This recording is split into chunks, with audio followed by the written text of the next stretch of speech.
Viewers, सिक्कों को लेके अक्सर हम सभी में ये जिज्ञासा रहती है, ये इच्छा रहती है कि हम रेयर सिक्कों के बारे में जानें, कौन से सिक्के कीमती सिक्के हैं और आखिर ये सिक्के इतने दुर्लभ सिक्के क्यों हैं।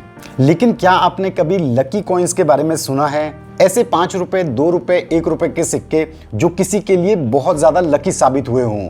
तो आज के इस वीडियो में मैं आप सभी के साथ एक ऐसी ही इंटरेस्टिंग जानकारी शेयर करने वाला हूं। सो हेलो एवरीवन, मेरा नाम है रोहित और मैं एक्सक्लूसिवली बात करता हूं इंडियन कॉइन्स यानी कि भारतीय सिक्कों के बारे में, जिन्हें हम देसी भाषा में कहते हैं चिल्लर। सो वेलकम टू चिल्लर ज्ञान।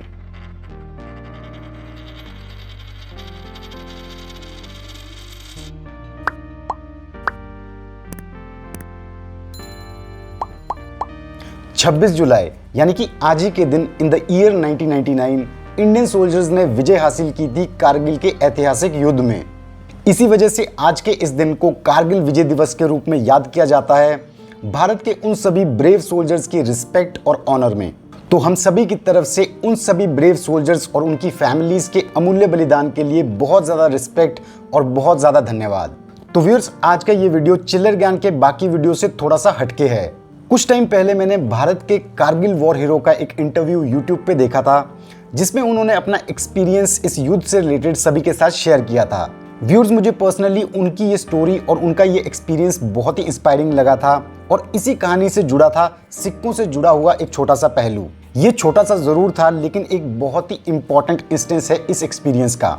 तो उस टाइम मैंने ये सोचा था कि 26 जुलाई यानी कि कारगिल विजय दिवस के मौके पे ये छोटी सी स्टोरी मैं आप सभी के साथ शेयर करूंगा। तो व्यूअर्स, जिस इंडियन सोल्जर की मैं बात कर रहा हूँ वो है जीते जागते लेजेंड परमवीर चक्र विजेता श्री योगेंद्र सिंह यादव जी। आप सभी को पता होगा कि परमवीर चक्र जो है वो इंडियन मिलिट्री का हाईएस्ट अवार्ड है और ये उन खास इंडियन सोल्जर्स को दिया जाता है जो युद्ध मैदान में अपने शौर्य की मिसाल बना देते हैं। और शायद आपको ये जान के हैरानी होगी कि आज तक भारत की आज़ादी के बाद केवल 21 इंडियन सोल्जर्स को ही परमवीर चक्र मिला है, जिसमें से 14 इंडियन सोल्जर्स ऐसे हैं जिन्हें पोस्टुमसली यानी कि मरण उपरांत ये परमवीर चक्र मिला है और केवल 7 ही ऐसे सोल्जर्स हैं जिन्हें जीवित इस अवार्ड से सम्मानित किया गया है। आज की डेट में पूरे भारतवर्ष में केवल 3 ही परमवीर चक्र विजेता हैं जो हमारे बीच शामिल हैं। आप में से बहुत सारे व्यूअर्स योगेंद्र सिंह यादव को शायद नाम से ना जानते हो, लेकिन आप में से बहुत से लोगों ने लक्ष्य मूवी जरूर देखी होगी। तो उसमें ऋतिक रोशन ने फौज में जिस सोल्जर का किरदार निभाया है वो योगेंद्र सिंह यादव से प्रेरित है। तो कैसे कुछ भारतीय सिक्के यानी कि चिल्लर योगेंद्र सिंह यादव के लिए लकी साबित हुए कारगिल के इस युद्ध में, ये समझने के लिए, इसकी इंपॉर्टेंस को समझने के लिए आपको इस स्टोरी को हल्का सा समझना ज़रूरी है। तो इसलिए मैं आप सभी के साथ ये स्टोरी शेयर करना चाहता हूँ। हो सकता है कि थोड़े से फैक्ट्स ऊपर नीचे ज़रूर हो जाएं, क्योंकि मैं खुद तो इस चीज़ का विटनेस नहीं था, ये चीज़ें मैंने उन्हीं के इंटरव्यू से सुनी हैं। कारगिल युद्ध के दौरान टाइगर हिल एक इम्पॉर्टेंट हिल टॉप था जिसे इंडियन आर्मी को वापस लेना था पाकिस्तान के कब्जे से। तो इस टास्क के लिए कुछ इंडियन सोल्जर्स की एक प्लेटून फॉर्म की गई जिसे नाम दिया गया घातक प्लेटून, और इस टीम में शामिल किया गया योगेंद्र सिंह यादव जी को, जो उस टाइम केवल 19 साल के थे। तो बताया जाता है कि जो ये टाइगर हिल है इसमें ऊपर चढ़ने का केवल एक रास्ता है, जो भी अच्छी खासी चढ़ाई है, लेकिन इस रास्ते से इंडियन सोल्जर्स का ऊपर चढ़ना पॉसिबल नहीं था, क्योंकि यहाँ से विजिबिलिटी पूरी थी और पाकिस्तान के सोल्जर्स इजीली अटैक कर सकते थे। तो ये स्ट्रेटजी बनाई गई थी कि टाइगर हिल के इस रास्ते से ना चढ़ के टाइगर हिल का जो राइट साइड है वो 90 डिग्री वर्टिकल क्लिफ था, तो वहाँ से कोई सोच भी नहीं सकता था कि इंडियन सोल्जर्स ऊपर आ सकते हैं, इसलिए उनका वहाँ पे ध्यान भी नहीं था। तो योगेंद्र सिंह यादव की जो ये घातक प्लेटून है इसने इस क्लिफ पे धीरे धीरे चढ़ना शुरू किया। और आप सभी सोच सकते हैं कि 90 डिग्री बिल्कुल वर्टिकल क्लिफ होता है तो ये कितना मुश्किल होगा, और जो ये टाइगर हिल था इसकी हाइट थी 16,500 फीट। तो दिन रात जब ये लोग चढ़ाई कर रहे होंगे तब माहौल कितना ज़्यादा टफ होगा, कितना ज़्यादा क्लाइमेट ठंडा होगा। 1-2 दिन की चढ़ाई के बाद ये हिल टॉप के काफ़ी नज़दीक आ गए।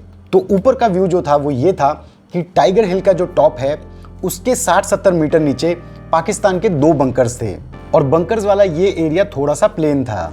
तो जैसा कि इन्होंने अपने एक्सपीरियंस में शेयर किया था कि जैसे ही वो वर्टिकल क्लिफ की चढ़ाई को कंप्लीट करने वाले थे और इन 2 बंकर्स के करीब पहुंचने वाले थे, तो उस टाइम एनिमी सोल्जर्स को भनक लग गई थी और उन्होंने दोनों बंकर से क्रॉस फायर किया इंडियन सोल्जर्स पे। तो ये बताते हैं कि इस क्रॉस फायर के दौरान केवल 7 ही इंडियन सोल्जर्स ऐसे थे जो ऊपर क्रॉस कर पाए थे। उसके बाद उस वर्टिकल क्लिफ से बाकी सोल्जर्स ऊपर आ ही नहीं पाए। अब रिटेलिएशन में यानी कि जवाब में इन सभी इंडियन सोल्जर्स ने भी फायर किया और ये चीज़ कुछ टाइम चली और उन्होंने उन बंकर्स के सभी एनिमी सोल्जर्स को डिस्ट्रॉय किया और फिर उन्हीं के बंकर्स में जाके पोजीशन ले ली। इस दौरान जो टाइगर हिल का हिल टॉप है वहाँ से भी एनिमी सोल्जर्स की फायरिंग शुरू हो गई थी ज़बरदस्त, और ये चीज़ इंडियन सोल्जर्स और पाकिस्तान सोल्जर्स के बीच ये फाइट काफ़ी देर चली रही, यानी कि लगभग 5 घंटे के करीब। अब 5 घंटे तक लगातार लड़ते हुए ये जो 7 इंडियन सोल्जर्स हैं इनकी एम्यूनेशन में कमी आ गई। तो अब इन्होंने डिसाइड किया कि अब ये फायर नहीं करेंगे, जब एनिमी सोल्जर्स पास आएंगे, बहुत पास आ जाएंगे, तभी ये फायर करेंगे ताकि इनके एम्यूनेशन का प्रॉपर यूटिलाइजेशन हो और वो ज़्यादा से ज़्यादा एनिमी सोल्जर्स को टारगेट कर पाएं। तो अब 15-20 मिनट तक जब इंडियन सोल्जर्स ने कोई भी फायर नहीं किया तो पाकिस्तान सोल्जर्स को लगा या तो इनका एम्यूनेशन खत्म हो गया है या तो ये लोग मर गए हैं। तो पाकिस्तान के कुछ सोल्जर्स इन्हें चेक करने आए कि ये जीवित भी हैं या ये मर गए हैं। तो जैसे ही उनमें से कुछ लोग पास में आए तो इंडियन सोल्जर्स ने फायर किया और उन्हें भी वहीं पे मार दिया। अब इससे हुआ क्या, हिल टॉप पे जो एनिमी सोल्जर्स थे उन्होंने अंधाधुंध अटैक शुरू कर दिया। तो अब इस अटैक में योगेंद्र सिंह जी बताते हैं कि इनके सभी जो 6 साथी थे वो सभी इसमें शहीद हो गए थे, और ये अपनी कंडीशन बताते हैं कि इनके नाक में ग्रेनेड का पीस लगा था, टांग में ग्रेनेड का पीस लगा था, पूरी बॉडी इनकी लहूलुहान हो चुकी थी और ये एकदम बेहोश हो चुके थे। इन्हें खुद इस बात का समझ नहीं आ रहा था कि ये जिंदा हैं या मर चुके हैं। तो जब ये सिचुएशन हो गई थी और इंडियन सोल्जर्स की तरफ से कोई भी रिस्पांस नहीं आया तो जो एनिमी सोल्जर्स हैं उनके कमांडर ने अपने सैनिकों से कहा कि इन सभी इंडियन सोल्जर्स को गोली मार के चेक करो कि इनमें से कोई जिंदा तो नहीं है। तो योगेंद्र सिंह जी बताते हैं कि जब ये एनिमी सोल्जर्स आके बॉडीज को चेक कर रहे थे तो हर एक बॉडी में 4 या 5 फायर करके चेक कर रहे थे। तो बोलते हैं कि मैं भी बगल में ही लेटा हुआ था, मेरे सामने बॉडीज ऐसे उठ रही थी जब भी कोई उन पे फायर होता था। तो जब इनके ऊपर एनिमी सोल्जर आया ये चेक करने के लिए ये जिंदा है या नहीं, तो सबसे पहले उसने गोली इनके लेफ्ट बाजू में मारी। तो ये बताते हैं कि बाजू से धुआं उठा, लेकिन उस टाइम ये रियलाइज़ हुआ कि नहीं मैं जिंदा हूँ, और बताते हैं दूसरी और तीसरी गोली इनके पाँव में मारी। तो उस टाइम इन्होंने ये सोचा कि अगर इनके सिर और सीने में अभी तक गोली नहीं लगी है तो शायद अब ये मरेंगे भी नहीं। अब आता है वो इंस्टेंस जब एनिमी सोल्जर ने इन्हें गोली मारी और वो गोली मारी डायरेक्ट इनकी छाती पे। तो योगेंद्र जी इस पॉइंट पे ये बताते हैं कि जब ये गोली मारी गई थी तब उन्हें ऐसा लगा था कि अब तो मैं मर गया, लेकिन फिर ये रिवील करते हैं कि जब इन्हें छाती पे गोली मारी गई थी तो उस टाइम पे यहाँ पे इनका वॉलेट था, यानी कि इनका पर्स था, और जो उनका पर्स था उसकी बटन पॉकेट में कुछ चिल्लर थी जिसमें थे 5 रुपए के कुछ सिक्के। तो ये बताते हैं कि जब वो गोली मारी गई थी तो वो जो सिक्के हैं वो सारे एक साथ इकट्ठे थे और पर्स में उस पॉइंट में लगने की वजह से इन सिक्कों से वो गोली अंदर नहीं गई और वो बच गए। तो आप देख सकते हैं कि ये सिक्के कितने लकी साबित हुए योगेंद्र सिंह यादव जी के लिए। मैं तो कहता हूँ उनके लिए नहीं, पूरे देश के लिए लकी साबित हुए, क्योंकि जो इन्होंने इसके बाद किया वो शायद हिस्ट्री बन गया। तो सिक्के तो एक छोटा सा पहलू है, असल में ये स्टोरी, इसके हीरो तो योगेंद्र सिंह यादव है जिन्होंने अपना शौर्य दिखाया, अपनी ब्रेवरी दिखाई। लेकिन इनको बताने का रीज़न सिर्फ यही है कि कई बार कुछ छोटी छोटी चीज़ें हमारे लिए कितनी लकी साबित हो सकती हैं। तो इस वॉलेट, इस चिल्लर की वजह से उन्हें गोली नहीं लगी और वो अभी तक भी जिंदा थे। और इसके बाद जब एनिमी सोल्जर्स ने श्योर कर लिया कि ये सभी मर चुके हैं तो वहाँ से वो वापस जाने लगे। तो बताते हैं कि योगेंद्र सिंह यादव ने फिर से उठ के उन पे बॉम्ब फेंका, फिर से उन पे फायरिंग की, फिर से रिटेलिएट किया, और उन्हें ऐसा लगा कि इंडियन सोल्जर्स की री-इन्फोर्समेंट आ चुकी है, और फिर वो लोग वहाँ से भाग खड़े हुए। और इस कंडीशन में भी योगेंद्र सिंह यादव अपनी नियरेस्ट पोस्ट तक पहुँच पाए और उन्होंने जितनी भी इंपॉर्टेंट जानकारी थी वो अपने सोल्जर्स के साथ शेयर की। फिर उन्होंने बाद में जाके इमीडिएटली टाइगर हिल पे अटैक किया, और इस वजह से टाइगर हिल का जो पोस्ट है वो इंडियन आर्मी वापस ले पाई थी। तो आप सभी देख सकते हैं कि परमवीर चक्र विजेता योगेंद्र सिंह यादव की जो ये शौर्य की कहानी है ये कितनी रोंगटे खड़े करने वाली कहानी है।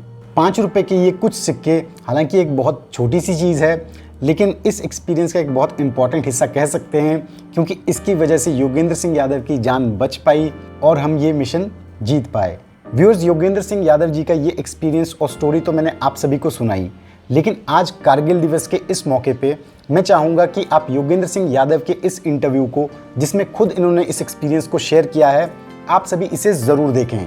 इसका लिंक मैंने डिस्क्रिप्शन बॉक्स में भी दिया है। ऐसे ब्रेव सोल्जर्स के लिए हम सभी की तरफ से सल्यूट। इंडिया के ऐसे ब्रेव सोल्जर्स के लिए हम जितना धन्यवाद कहें वो हमेशा कम रहेगा, लेकिन फिर भी दिल से उन सभी के लिए बहुत बहुत धन्यवाद। तो व्यूअर्स, कैसा लगा आप सभी को आज का ये वीडियो? कारगिल के एक ब्रेव सोल्जर का ये एक्सपीरियंस और कैसे कुछ सिक्के किसी के लिए इतना लकी साबित हो सकते हैं। आप अपने व्यूज और रिएक्शंस हमारे साथ शेयर कर सकते हैं कमेंट सेक्शन में। So thanks for watching our video. अगर आपको वीडियो पसंद आया तो वीडियो को लाइक कीजिए और चैनल को सब्सक्राइब कीजिए और इस वीडियो को ज़्यादा से ज़्यादा शेयर कीजिए ताकि ये इंटरेस्टिंग जानकारी सभी इंडियंस तक पहुंच पाए। मैं जल्दी अपलोड करूंगा अपना next Chiller video. So stay tune to Chiller Gyan. Till then, जय हिंद।